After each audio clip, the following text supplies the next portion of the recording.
নমস্কার বন্ধুরা, সবাইকে নববর্ষের অনেক অনেক শুভেচ্ছা জানাই। সবাই ভালো থেকো, সুস্থ চোখে আমার ব্লগগুলো দেখো আর লাইক শেয়ার করো। তো আজ ঘুম থেকে অনেক তাড়াতাড়ি উঠেছি। বাবা আমার পরে উঠেছে, আমি উঠেছি প্রথমে, তারপর বাবা।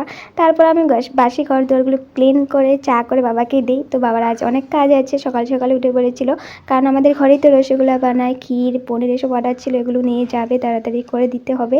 আজ পয়লা বৈশাখ বলে কথা। তো রসগোল্লা আমাদের ঘরে যেহেতু বানায়, তা কেউ খেতে চায় না, তাই আমি ভাবলাম আজ পয়লা বৈশাখ বলে কিছু মিঠা বানানো যাক সবার জন্য। তাই আমি বানাবো পিঠে। তো পিঠের জন্য আমি নিয়েছি দেখো চালের গুঁড়ো, সুজি, আটা আর চিনি। তো সব কিছু মিক্স করছি, সাথে একটু নুন দেবো, নুন দিলে টেস্টটা আসবে, তো খেতে ভালো লাগবে। পরিমাণ মতো নুন দিতেই হয় পিঠেতে। তো যাই হোক, সব কিছু একসাথে মিশাচ্ছি, তারপর জল অ্যাড করবো, এক এক করে দিয়ে সুন্দর করে আমি ব্যাটারটা বানিয়ে অল্প টাইমের জন্য ঢেকে রেখে দিব। তো আমি ক্ষীর দিয়ে করবো পাটিসাপটা পিঠে, তোমাদের সাথে স্টেপ বাই স্টেপ শেয়ার করব। বাবা যে ক্ষীর, বাবা বানায়নি, আমার ভাই বানিয়েছিল। তো ভাই যখন বানিয়েছিল ক্ষীর, তো ঘরের জন্য অল্প একটু রেখে দিয়েছিল, মানে বেশি হয়েছিল, ওইটুকু রেখে দিয়েছে। তো আমি ভাবলাম এই ক্ষীরটুক দিয়ে পাটিসাপটা পিঠে করে নিই। তো ফ্রিজে রেখে দিয়েছিল, তো ফ্রিজ থেকে বের করে নিয়ে আসলাম।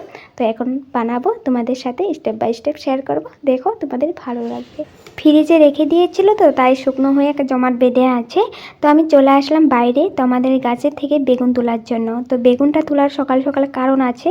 তো আমি বেগুনটা কিন্তু এখন ভাজা করব না, তো বেগুনের যে ডাঁটিটা আছে ওটা আমার লাগবে পিঠের সময়। তো কেন ওটা তোমরা দেখতে পাবে। তো আমাদের যেহেতু ব্রাশ নেই, মানে তাওয়াতে তেল লাগানোর জন্য ব্রাশ নেই, তাই এই বেগুনের ডাঁটিটা আমি কাজে লাগাবো। তো কীভাবে, তো চলো। তো গাছে 3টা বেগুন ছিল, ওটাও তুলে নিয়েছি, পরে ভাজা খেতে পারবো। তো দেখো বেগুনের ডাঁটিটা আমি কেটে নিয়েছি, তো ভালো করে ক্লিন করে নিয়েছি, শুকনো করে নিয়েছি।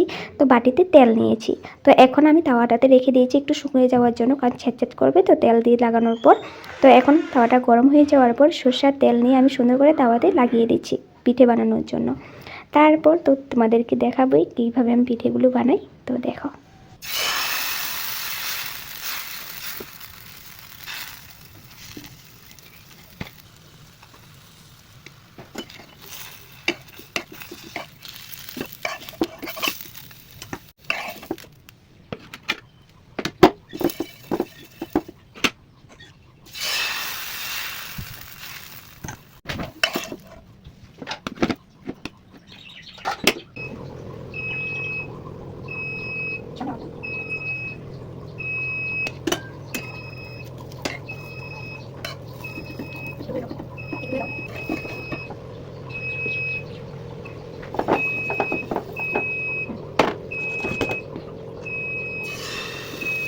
উপরের সাইডে জায়গা আছে বলে আমি উপরের সাইডে বসে তারপর পিঠেগুলো বানিয়ে নিয়েছি।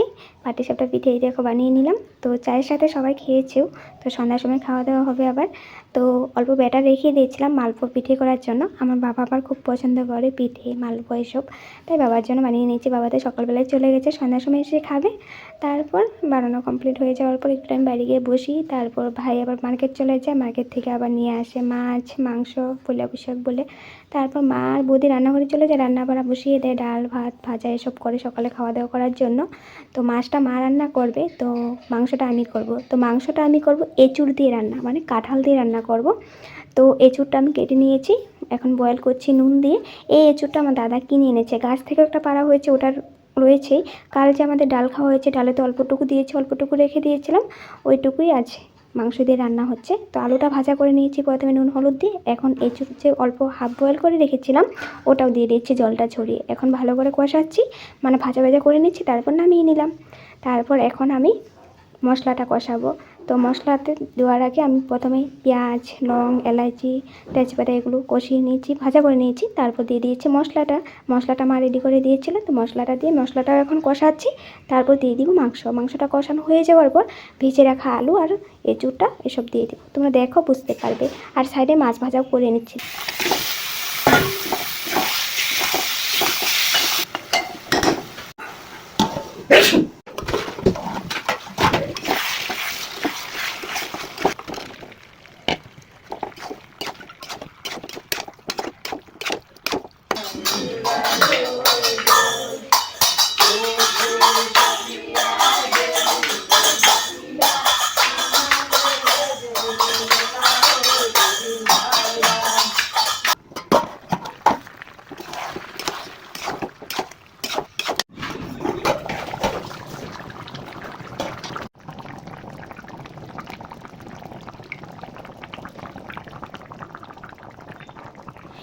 এঁচুড় দিয়ে মাংস রান্নাটা কমপ্লিট। তো দেখতে যেমন ভালো লাগছে, খেতেও দারুণ টেস্ট হয়েছিল। তোমরাও ট্রাই করো আমার স্টাইলে। তারপর মিশো থেকে এই কুর্তি সেটটা এসেছিলো, ভাবলাম যে একটু পরে রিভিউ তোমাদের সাথে শেয়ার করি, তো মিশোতেও শেয়ার করব। তারপর রিলসও বানিয়েছিলাম, বৌদির সাথে দু একটা রিলস বানাই, তো ফটো শ্যুট দু একটা করি পয়লা বৈশাখ বলে। তারপর আমাদের এখানে বৈশাখ মাস থেকেই মানে চৈত্র সংক্রান্তি থেকেই তো হুঁচুরি একটার পর একটা আসবে। তো আজও একটা এসেছে, আমাদের পাড়ার ভাইরা এসেছে। তো